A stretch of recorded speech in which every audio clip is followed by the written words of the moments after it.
দাদার আব্দুল মুত্তালিবের মৃত্যুবরণের পর মুহাম্মদ সাল্লাল্লাহু আলাইহি ওয়াসাল্লাম ছিলেন দাদা চাচা আবু তালিবের আশ্রয়ে। চাচা আবু তালিব বালক মুহাম্মদ সাল্লাল্লাহু আলাইহি ওয়াসাল্লামকে লালন পালন করতে লাগলেন, নিজের সন্তানের চাইতে আরো বেশি আদর আপ্যায়ন দিয়ে লালন পালন করতে লাগলেন, তাকে যত্ন সহকারে লালন পালন করতে লাগলেন। এভাবে লালন পালন করতে করতে আবু তালিব মুহাম্মদ সাল্লাল্লাহু আলাইহি ওয়াসাল্লামকে 40 বছর বয়স পর্যন্ত উপনীত করেছেন। এখনো তিনার আশ্রয়ে, তিনার লালিত পালিত লালনে মুহাম্মদ সাল্লাল্লাহু আলাইহি ওয়াসাল্লাম এখনো আছেন। 40 বয়সের আগ পর্যন্ত যেই সময় মুহাম্মদ সাল্লাল্লাহু আলাইহি ওয়াসাল্লাম অন্যায়ের প্রতিবাদ, ন্যায়ের পক্ষে, অন্যায়ের রাজ্যে ন্যায় প্রতিষ্ঠার সংগ্রামে যতক্ষণ পর্যন্ত তিনি এগিয়ে আসেন নাই, ততক্ষণ পর্যন্ত তিনি আল আমিন, তিনি বিশ্বাসী, তিনি ভালো, তিনি মহান, এক বাক্যে সবার কাছে তিনি ভালো। যেই সময় নবুয়ত প্রাপ্তির সময় আসলো, ধাপে ধাপে আসবে, কিভাবে ওই সময়টা আসলো? আবু তালিবের লালন পালন থাকাকালীন অবস্থায় মুহাম্মদ সাল্লাল্লাহু আলাইহি ওয়াসাল্লামকে তিনি একবার নিয়ে গেলেন শাম দেশে ব্যবসায়ের জন্য। যখন তিনার বছর হলো 12 বছর 2 মাস 10 দিন। 12 বছর বয়সে উপনীত হওয়ার পর মুহাম্মদ সাল্লাল্লাহু আলাইহি ওয়াসাল্লামকে নিয়ে আবু তালিব ইচ্ছা করলেন, তাকে নিয়ে আমি শাম দেশে ব্যবসায়ের উদ্দেশ্যে যাব। যেহেতু আমাদের বাংলাদেশ হচ্ছে কৃষি প্রধান দেশ, আর আরবের মধ্যে তাদের মূল যে ব্যবসায়ের খাত, এটাই ছিল ব্যবসা। তাদের কৃষি খাতের কোন মরুভূমির মধ্যে কৃষি কি করবেন? এখন একটু একটু ঘাস হচ্ছে মদিনার মধ্যে, যার কারণে মানুষের খেজুরের বাগান করতে পারতেছে। কিন্তু তাদের একমাত্র যে জীবিকা উপার্জনের উপায়ের যে রাস্তা ছিল, সেটা ছিল একমাত্র ব্যবসা। এক জায়গা থেকে আরেক জায়গায় ব্যবসায়ের মাল আমদানি করা, রপ্তানি করা, ইনপুট আউটপুট, এমন ভাবে তারা জীবিকা অর্জন করে তাদের জীবন লালন পালন করত। আবু তালিব মুহাম্মদ সাল্লাল্লাহু আলাইহি ওয়াসাল্লাম এখন 12 বছর বয়সে উপনীত, তাকে নিয়ে যাওয়ার ইচ্ছা করলেন শাম দেশে ব্যবসায়ের মধ্যে। তিনি যাওয়ার ইচ্ছা করলেন, যাইতে যাইতে একটা পর্যায়ে যখন আবু তালিব মুহাম্মদ সাল্লাল্লাহু আলাইহি ওয়াসাল্লাম সিরিয়ার মধ্যে গেলেন, সিরিয়ার মধ্যে যাওয়ার পরে তারা একটা তাঁবু গাড়লেন বিশ্রামের জন্য। যেহেতু গাড়ি ঘোড়ার কোনো ব্যবস্থা ছিল না, চাইলেই আপনি এক রাতের মধ্যে এক প্রদেশ থেকে আরেক প্রদেশ যেতে পারবেন, এরকম কোনো ব্যবস্থা ছিল না। ওই সময় যেই জায়গায় তারা তাঁবু স্থাপন করেছেন, ওই জায়গায় খ্রিস্টানদের একজন পাদ্রী ছিল, আমরা পণ্ডিত বলি, জ্ঞানী বলি, ওনার নাম ছিল বাহিরা রাহেব। বাহিরা ওনার উপাধি ছিল রাহেব নামে, মানুষে এই নামেই তাকে পরিচিতি ছিল, তার এই নামেই। এবার তিনি এই গির্জার মধ্যে বসে, ইবাদতখানার মধ্যে বসে তিনি সবসময় ইবাদত করতেন। যত মেহমান যত দূর থেকে আগমন করুক, কোন মেহমানের মেহমানদারিতে তিনি এগিয়ে যেতেন না। এক পর্যায়ে তিনি এই মুহাম্মদ সাল্লাল্লাহু আলাইহি ওয়াসাল্লাম আবু তালিবের সাথে যখন আসলেন, তিনি দূর থেকে দেখার সাথে সাথেই তিনি গির্জা থেকে বের হয়ে গেলেন। বের হয়ে যাওয়ার পর তিনি মুহাম্মদ সাল্লাল্লাহু আলাইহি ওয়াসাল্লাম সহ তাদের দলবল সবাইকে তিনি আপ্যায়ন করলেন, অভ্যর্থনা জানালেন, শুভেচ্ছা জানালেন, স্বাগতম জানালেন। জানানোর পর তিনি ব্যক্তি, গির্জার যে পাদ্রী, ওই পাদ্রী নিজে তাদের জন্য মেহমানদারির ব্যবস্থা করলেন। পুরো গোত্রের মানুষ অবাক যে আমাদের এই যে গোত্রপতি, আমাদের এই পণ্ডিত কোন সময় কোন মানুষের মেহমানদারির আগমনের জন্য তিনি যান না, কিন্তু এই কাফেলার মেহমানদারির আগমনের জন্য তিনি নিজ হাতে মেহমানদারি করাইতেছেন। এর কাহিনীটা কি? এক পর্যায়ে যখন সিরিয়ার ওই বাহিরা রাহেব পাদ্রী মুহাম্মদ সাল্লাল্লাহু আলাইহি ওয়াসাল্লামের কাছে আসলেন, বালক মুহাম্মদ সাল্লাল্লাহু আলাইহি ওয়াসাল্লামের চালচলন তিনি অবলোকন করতেছেন, তিনি দেখতেছেন তিনি কথা বলেন কিভাবে, ব্যবহার করেন কিভাবে, তার আচার আচরণ কোন পর্যায়ের, এইটুকু তিনি দেখতেছেন আর মেহমানদারি করতেছেন। আর তার দিকে তার একটা দৃষ্টি একবারে পড়েই আছে। এক পর্যায়ে মুহাম্মদ সাল্লাল্লাহু আলাইহি ওয়াসাল্লাম এখনো 12 বছর বয়সে সমস্ত আলামত দেখলেন। সমস্ত আলামত দেখার পর মুহাম্মদ সাল্লাল্লাহু আলাইহি ওয়াসাল্লামের পিছনের দিকে যাওয়ার পরে তার গর্দনটা দেখলেন, দেখার পরে দেখলেন মোহরে নবুয়ত একটা পাথর, একটা কবুতরের ডিমের মতো একটা গোস্তের টুকরা দিকে আছে। তিনি আর সংশয়ের মধ্যে থাকলেন না, তিনি বললেন এটাই হচ্ছে মুহাম্মদ সাল্লাল্লাহু আলাইহি ওয়াসাল্লাম। যার বর্ণনা আমাদের সমস্ত কিতাবের মধ্যে, অতীতের সমস্ত কিতাবের মধ্যে আমরা পড়ে আসছি। মুহাম্মদ সাল্লাল্লাহু আলাইহি ওয়াসাল্লাম হবেন আখিরি নবী, তিনি হবেন শেষ নবী, তিনি হবেন রাহমাতুল লিল আলামিন, তিনি হবেন আসমানের নবী, তিনি হবেন জমিনের নবী, তিনি হবেন পাহাড়ের নবী, তিনি হবেন পর্বতের নবী। আদম আলাইহিস সালাতু ওয়াস সালাম থেকে নিয়ে কিয়ামত পর্যন্ত যত মানুষ আগমন করবে, সমস্ত মানুষের নবী সুপারিশকারী একমাত্র তিনি মুহাম্মদ সাল্লাল্লাহু আলাইহি ওয়াসাল্লাম। বাহিরা রাহেব যখন চিনতে পারলেন এই বালক হচ্ছে মুহাম্মদ সাল্লাল্লাহু আলাইহি ওয়াসাল্লাম, ভবিষ্যতের নবী, এই বালক মুহাম্মদ এক পর্যায়ে গোটা পৃথিবী রাজত্ব করবে, গোটা পৃথিবীর মধ্য থেকে সমস্ত অন্ধকারকে দূরীভূত করে গোটা পৃথিবীকে আলোয় আলোকিত করে দিবে। বাহিরা রাহেব ওই সময় চাচা আবু তালিবকে ডাকলেন, হে আবু তালিব, তুমি আমার কাছে আসো, হয়তো তুমি কুরাইশ থেকে এসেছো। আবু তালিব বললেন, হ্যাঁ। আপনি বুঝলেন কিভাবে? আবু তালিব বললেন, তোমাদের মধ্যে এমন কিছু আলামত, এমন একটা যুবক আছে, যেই যুবক আগামীর নবী হবে, যেই যুবক পুরো বিশ্বের মধ্য থেকে সমস্ত অন্ধকারকে দূরীভূত করে পুরো বিশ্বটাকে আলোয় আলোকিত করে দিবে। আবু তালিব আবার প্রশ্ন করলেন, এই যে সে যে বিশ্ব নবী হবে, তুমি বুঝলে কিভাবে?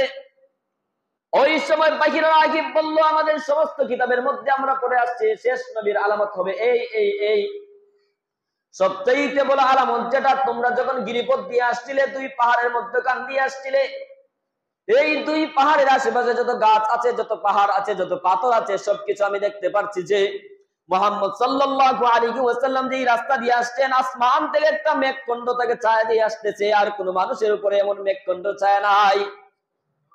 আমি আরো দেখলাম যে ডান পাশের বাম পাশের যত পাথর আছে, সমস্ত পাথর মুহাম্মদ সাল্লাল্লাহু আলাইহি ওয়াসাল্লামকে সিজদার মধ্যে লুটিয়ে পড়ে তাকে সিজদা করতেছে।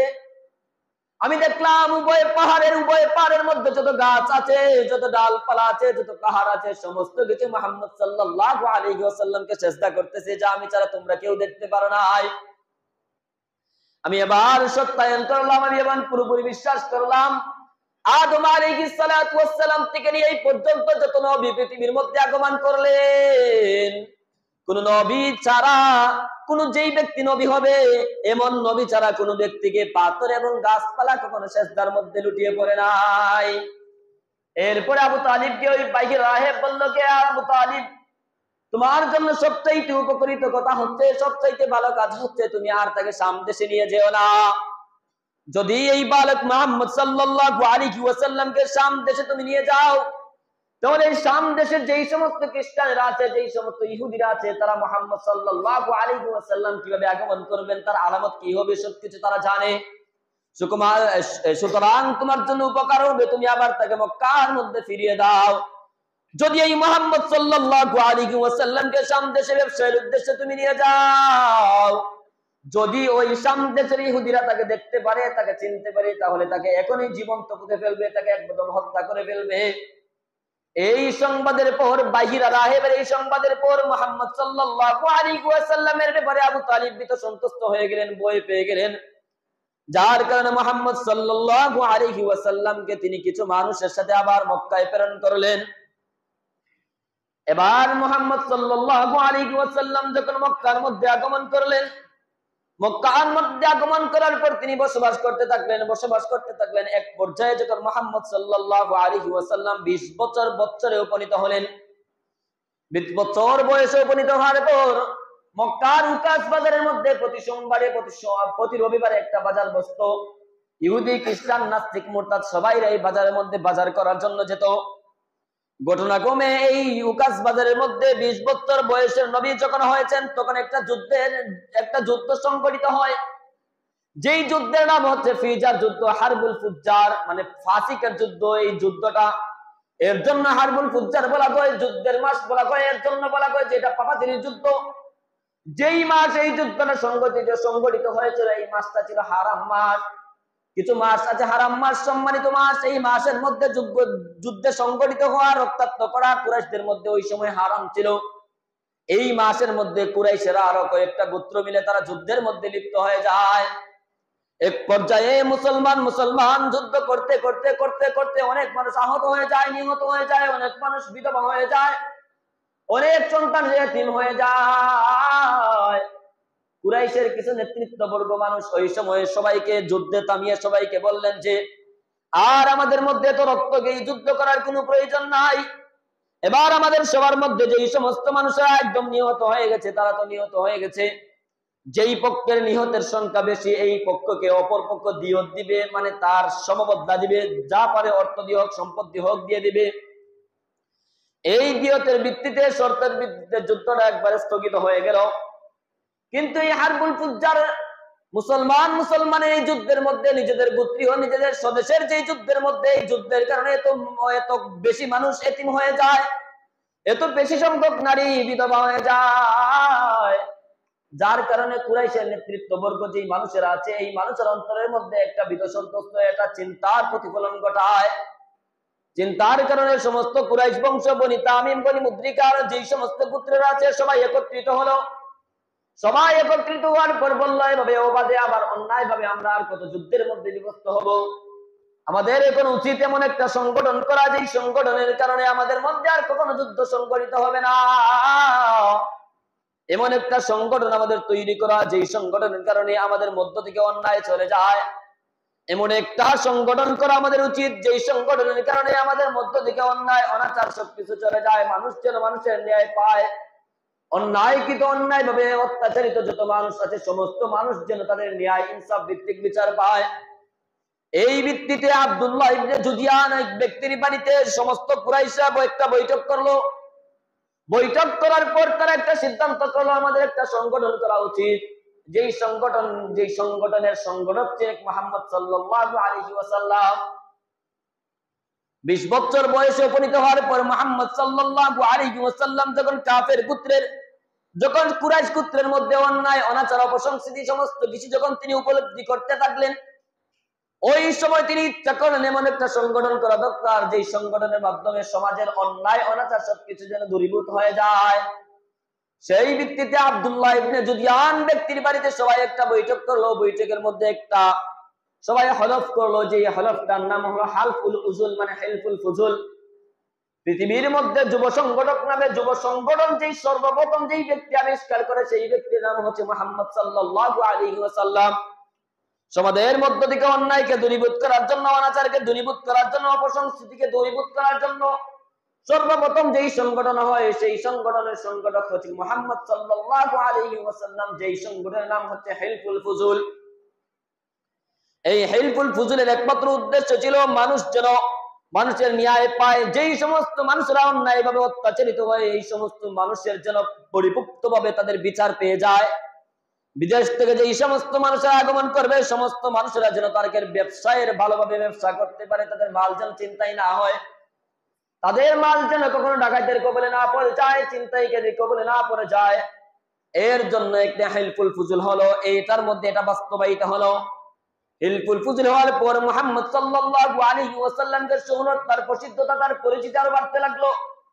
এই বালক 25 বছরের, এই 20 বছরের মুহাম্মদ সাল্লাল্লাহু আলাইহি ওয়াসাল্লামকে এখন থেকে সবাই আল আমিন বলতে লাগলো, সবাই বিশ্বাসী বলতে লাগলো, সবাই বিশ্বস্ত বলতে লাগলো। এখনো তরুণ মুহাম্মদ সাল্লাল্লাহু আলাইহি ওয়াসাল্লামকে সবাই অত্যন্ত মন থেকে নিজের অন্তর থেকে সম্মান করতে লাগলো। সম্মান করতে করতে একটা সময় তিনি সবার কাছে বিশ্বস্ত হয়ে যান। এবার মুহাম্মদ সাল্লাল্লাহু আলাইহি ওয়াসাল্লাম যেই সময়ে 25 বছর বয়সে উপনীত হন, ওই সময় তিনি সমাজের সমস্ত মানুষের সাথে ব্যবসায়ের মধ্যে লিপ্ত থাকতেন। ব্যবসায়ের উদ্দেশ্যে তিনি যেতেন। ব্যবসায়ের উদ্দেশ্যের জন্য যখন তিনি যেতেন, ব্যবসায়ের উদ্দেশ্যের জন্য ওই সময় কুরাইশ গোত্রের মধ্যে যে ব্যবসায়ের যে সিস্টেমটা ছিল, একজনে অর্থ দিব আরেকজনে শুধু ব্যবসা করব, একজনে টাকা দিব আরেকজনে ব্যবসা করার পর যেই লভ্যাংশটা তার মধ্যে আসবে, এই লভ্যাংশটার একটা অংশ যেই ব্যক্তি ব্যবসা করবে ওই ব্যক্তি পাবে। কুরাইশ গোত্রের মধ্যে ওই সময় সবচাইতে ধনাঢ্য যেই মহিলা ছিল, সবচাইতে মহিষী যেই মহিলা ছিল, এই মহিলার নাম ছিল হচ্ছে খাদিজা রাদিয়াল্লাহু তাআলা আনহা। এই খাদিজা তাহিরা রাদিয়াল্লাহু তাআলা আনহা একবার ইচ্ছা করলেন আমার সমস্ত সম্পদ দ্বারা মুহাম্মদ সাল্লাল্লাহু আলাইহি ওয়াসাল্লামের মাধ্যমে আমি ব্যবসায়ের উদ্দেশ্যে তাকে পাঠাবো। সে আমার সম্পদের মাধ্যমে ব্যবসা করার পর যেই সমস্ত মুনাফা লাভ করবে, যেই সমস্ত লাভবান হবে, সমস্ত লাভবান থেকে একটা অংশ আমি মুহাম্মদ সাল্লাল্লাহু আলাইহি ওয়াসাল্লামকে দিয়ে দিব।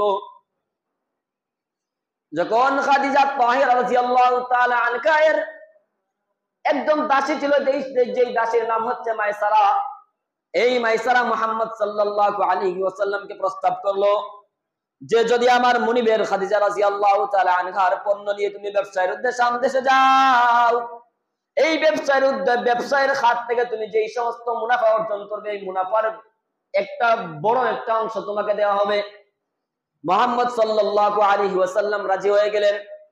খাদিজা রাদিয়াল্লাহু তাআলা আনহা মুহাম্মদ সাল্লাল্লাহু আলাইহি ওয়াসাল্লামকে ব্যবসায়ের জন্য নির্বাচন করেন, এই জন্য যে ওই সময় মক্কার কুরাইশ গোত্রের মধ্যে ব্যবসায়ের কাজের জন্য, ব্যবসায়ের উদ্দেশ্যে যেই সমস্ত যুবকরা যাইত, সবচাইতে বিশ্বস্ত, সবচাইতে আমানতদারিতা, সবচাইতে ভালো ব্যবসায়ী ছিল মুহাম্মদ সাল্লাল্লাহু আলাইহি ওয়াসাল্লাম। কুরাইশদের মধ্যে মুহাম্মদ সাল্লাল্লাহু আলাইহি ওয়াসাল্লাম ব্যতীত ব্যবসায়ের জন্য এত চতুর, এত চালাক তিনি কিন্তু আর কেউ ছিলেন না। একদিকে ব্যবসায়ের জন্য সবচাইতে চতুর, ভালো মুনাফা অর্জন করার যোগ্যতা মুহাম্মদ সাল্লাল্লাহু আলাইহি ওয়াসাল্লামের বয়স এখনো 25। আরেকদিকে কুরাইশদের মধ্যে সবচাইতে ধনাঢ্য যেই মহিলা, সবচাইতে সম্পদশালী যেই মানুষ, তিনি হচ্ছেন মহিলা খাদিজা তাহিরা রাদিয়াল্লাহু তাআলা আনহা। এর আগে তিনার বিয়ে হয়েছে আরো 2টা। আল্লাহ পাক রব্বুল আলামিন দুই স্বামীকে 2 বছর 2.5 বছরের মধ্যে নিয়ে গেছেন। এরপরে তিনি রাজি হলেন। রাজি হওয়ার পর তার ব্যবসায়ের পণ্য নিয়ে তিনি সামদেশ গেলেন। সামদেশ থেকে সামদেশে যাওয়ার পর কিছুদিন পরে ব্যবসায়ের জন্য আসলেন। ব্যবসায়ের সমস্ত ব্যবসা করার পর আবার দেশে আসলেন। আসার পরে সবকিছু খাদিজা তাহিরা রাদিয়াল্লাহু তাআলা আনহার কাছে তিনি ধীরে ধীরে দিতে লাগলেন। দেওয়ার পর খাদিজা রাদিয়াল্লাহু তাআলা আনহা যতদিন থেকে ব্যবসা করেন, যেই দিন থেকে তিনি ব্যবসা শুরু করেছেন, সেই দিন থেকে নিয়ে আজ পর্যন্ত এত বেশি পরিমাণে লাভ কোনো ব্যক্তি দিতে পারে নাই, যেই বেশি পরিমাণ লাভ দিয়েছেন মুহাম্মদ সাল্লাল্লাহু আলাইহি ওয়াসাল্লাম। যার কারণে খাদিজা রাদিয়াল্লাহু তাআলা আনহার অন্তরটা একদম খুশি হয়ে গেল। তার অন্তরটা খুশিতে একদম প্রফুল্ল, যে এই ব্যক্তির চাইতে বড় কোনো ব্যক্তি, এই ব্যক্তির চাইতে ভালো আমানতদার কোনো ব্যক্তি মনে হয় কুরাইশের মধ্যে আর নাই। এরপরে এই ব্যবসায়ের ভালো আমানতদারিতা, এই ব্যবসা থেকে ভালো সত্যবাদিতা, ভালো বিশ্বস্ততা, ভালো আমানতদার, ভালো মানুষ পরিচিত হওয়ার কারণে খাদিজা রাদিয়াল্লাহু তাআলা আনহার অন্তরের মধ্যে একটা বীজ বন করলো যে এই মুহাম্মদ সাল্লাল্লাহু আলাইহি ওয়াসাল্লামের যদি তার স্ত্রী হতে পারতাম। এই শুরু। একদিকে তিনি ভয় পাচ্ছেন যে এই ব্যক্তির স্ত্রী হওয়া সম্ভবত আমার জন্য হবে না। কেন হবে না? আমার বয়স হচ্ছে 40 আর এই ব্যক্তির বয়স হচ্ছে 25। 25 বয়সের একটা টকবগে যুবক, সুন্দর সুদর্শন একটা যুবক কিভাবে 40 বছরের একটা বয়স্কা মহিলাকে বিবাহ করে? এই একটা ভয় তার মধ্যে ছিল। এদিকে তার অন্তরের মধ্যে কোনো শান্তি নাই। যদি কারো প্রতি ভালোবাসা তৈরি হয়ে যায়, অশান্তি বিরাজমান, এটা স্বাভাবিক একটা ব্যাপার। এরপরে তার বান্ধবী একজন ছিলেন, যে বান্ধবীর নাম হচ্ছে আনিসা, আনিসা বিনতে মুনাব্বিহ। তাকে তার সমস্ত অন্তরের কথা ব্যক্ত করলেন। ব্যক্ত করার পর তিনি বললেন, মুহাম্মদ সাল্লাল্লাহু আলাইহি ওয়াসাল্লামকে তুমি আমার এই প্রস্তাবটা জানাও, তুমি জিগাও যে বালক মুহাম্মদ সাল্লাল্লাহু আলাইহি ওয়াসাল্লাম আমাকে তার বউ করতে রাজি আছেন কিনা। এই আনিসা বিনতে মুনাব্বিহ মুহাম্মদ সাল্লাল্লাহু আলাইহি ওয়াসাল্লামের কাছে গেলেন। যাওয়ার পরে তার সমস্ত কথাবার্তা, সমস্ত প্রস্তাব জানালেন। জানানোর পর মুহাম্মদ সাল্লাল্লাহু আলাইহি ওয়াসাল্লাম উত্তর দিলেন, আমি আমার চাচা আবু তালিবের কাছে, যেহেতু আমার অভিভাবক এখনো আমার চাচা জীবিত আছেন, আমি তার কাছে যাই। আবু তালিবের কাছে যাওয়ার পর মুহাম্মদ সাল্লাল্লাহু আলাইহি ওয়াসাল্লাম সমস্ত কিছু বর্ণনা করলেন। এরপরে আবু তালিব সম্মতি দিলেন। সম্মতি দেওয়ার কারণ হচ্ছে মুহাম্মদ সাল্লাল্লাহু আলাইহি ওয়াসাল্লামের ওই সময় ওই পরিমাণ সম্পদ নাই। যেহেতু কুরাইশের মধ্যে সবচাইতে সম্পদশালী মহিলা হচ্ছে খাদিজা রাদিয়াল্লাহু তাআলা আনহা, যদি বিয়ে করে এক দিলে 2 পাখি শিকার হবে। হয়তো আল্লাহ পাক রব্বুল আলামিনের পক্ষ থেকে কোনো একটা রহমত বরকত তার জন্য আসছে। আর আগে যদি কোনো বিধবা নারী, তালাকপ্রাপ্ত কোনো নারীকে বিয়ে করার জন্য মানুষ আগে পাগল ছিল। যদি আমাদের এখন সমাজে সামাজিকতার কারণে এটা মূর্খতা বলা হয়, যদি বিধবা কোনো নারী আসে তাদেরকে বুক করার জন্য দেখবেন সমাজের মানুষদের অভাব নাই। তাদেরকে অসহায়ত্ব বোধ করার পর তাদের দায়িত্ব নিয়ে তাদেরকে বউ বানানোর মতো মানুষ সমাজের মধ্যে খুব বেশি অভাব। তো এই খাদিজা রাদিয়াল্লাহু তাআলা আনহাকে তার ধনাঢ্যতা দেখে, তার বিশ্বস্ততা দেখে, তার আমানতদারিতা দেখে সমাজের আরো অনেক বড় নেতৃবর্গ মানুষেরা তাকে বিয়ের প্রস্তাব দেয়। 2টা বিয়ে হওয়ার পরেও কারোর সাথে বিয়ে বসতে তিনি সম্মতি হন নাই, সম্মতি দেন নাই, রাজি হন নাই। এরপরে তিনি এক পর্যায়ে নিজের পক্ষ থেকে মুহাম্মদ সাল্লাল্লাহু আলাইহি ওয়াসাল্লামকে বিয়ে করার জন্য রাজি হলেন এবং প্রস্তাব পাঠালেন। আবু তালিব রাজি হলেন। আবু তালিব রাজি হওয়ার পর আবু তালিব খাদিজা রাদিয়াল্লাহু তাআলা আনহার যে অভিভাবক ছিল, এই অভিভাবকদের কাছে তার বিয়ের প্রস্তাব পাঠালেন। বিয়ের প্রস্তাব পাঠানোর পর এক পর্যায়ে তাদের বিবেক সম্মতি হলো, বিয়ের দিন তারিখ ঠিক হলো। বিয়ে যেদিন হলো এই দিন কুরাইশের সমস্ত নেতৃবর্গ মানুষেরা ছিল। থাকার পর তার বিয়ের যে অনুষ্ঠানটা খুব সুন্দরভাবে পরিচালিত হলো। আল্লাহ পাক রব্বুল আলামিনের হুকুমে খাদিজা রাদিয়াল্লাহু তাআলা আনহার কাছে মুহাম্মদ সাল্লাল্লাহু আলাইহি ওয়াসাল্লামের সাথে বিয়ে হয়ে গেল। এই বিবাহের মোহর কত ছিল? এটা আমাদের একটা, এই যে আমাদের সমাজে যদি কোনো বিয়ে হয় শুধু সবাই বলে মোহরে ফাতেমি, মোহরে ফাতেমি। যারা বড় লোক আছে এরাও বলে মোহরে ফাতেমি 1.5 লাখ 2 লাখ টাকা দিয়ে দাও। মুহাম্মদ সাল্লাল্লাহু আলাইহি ওয়াসাল্লাম সর্বপ্রথম যেই নারীকে বিয়ে করেন সেই নারী 40 বছরের বয়স্ক একজন মহিলা ছিল, বিধবা মহিলা ছিল। ওনাকে যেই মোহর দিয়েছিলেন ওই সময় 20টা উট দিয়েছিলেন, 20টা উট দিয়েছিলেন মোহর। এখন 20টা উটের মধ্যে একটা উটের দাম যদি 5 লাখ টাকা হয়, এখন তো 5 লাখ টাকা একটা উটের দাম যদি হয়, তাহলে 20টা উটের দাম কত? প্রায় 1 কোটি টাকা। 1 কোটি টাকা সম্ভবত, হয়তো আরো বেশি হবে। এখন আমাদের সমাজে সবচেয়ে ধনাঢ্য ব্যক্তি ওই সমস্ত মানুষেরা কি মোহর হিসেবে 1 কোটি টাকা দেবে? শুধু পাশ কাটিয়ে চলে চলে মোহরে ফাতিমে বলে 2 লাখ 1 লাখ টাকা দিয়ে এটা আদায় করে দেয়। যদি কোনো মানুষ বিয়ের সময় বলে যে মোহরে ফাতিমে, ওই সময় বলবে মোহরে খাদিজা দেন, সমস্যা কি? আপনার যখন অর্থ সম্পদ আছে মোহরে খাদিজা দেওয়ার দরকার। আল্লাহ পাক রব্বুল আলামিন আমাদেরকে সবকিছু বিবেচনা করে পুরোপুরি ইসলাম মানার তৌফিক দান করেন বলে আমিন। খাদিজা রাদিয়াল্লাহু তাআলা আনহার সাথে মুহাম্মদ সাল্লাল্লাহু আলাইহি ওয়াসাল্লামের বিয়ে হয়ে গেল। বিয়ে হওয়ার পর এমন চলতে লাগলো, এক পর্যায়ে মুহাম্মদ সাল্লাল্লাহু আলাইহি ওয়াসাল্লামের বয়স হলো 35 বছর। 35 বছর যখন তিনি উপনীত হলেন, তার জীবনের গুরুত্বপূর্ণ যে ঘটনা, শুধু ঘটনাগুলা বলে বলে তার জীবনীটা শেষ করা হবে। 35 বছর বয়সে উপনীত হওয়ার পর কুরাইশেরা ওই সময় ইচ্ছা করলো যে কাবা গৃহটাকে আবার আমরা নির্মাণ করি। কাবা গৃহটা ইসমাইল আলাইহিস সালাতু ওয়াস সালামের সময় প্রায় 9 ফুট উঁচু ছিল, আর ওই সময় থেকে নিয়ে আর কাবা গৃহ কখনো নির্মাণ হয়নি। যার কারণে বৃষ্টির কারণে, পাহাড়ি দোষের কারণে বেড়াটা একদম ভেঙে যায় এইরকম উপকৃত হচ্ছিল। আর তার উপরের দিকে যে কাবা গৃহের মধ্যে ঢোকার জন্য যে ছাদ, এই ছাদ ওই সময় ছিল না। এই ছাদ না থাকার কারণে একটা গোত্রে এসে চুরি করে অনেক গুরুত্বপূর্ণ মূল্যবান সম্পদ এখান থেকে নিয়ে যায়। ওই সময় পুরো কাবা গৃহ ইচ্ছা করলো যে কাবাটাকে আমরা আবার নির্মাণ করি।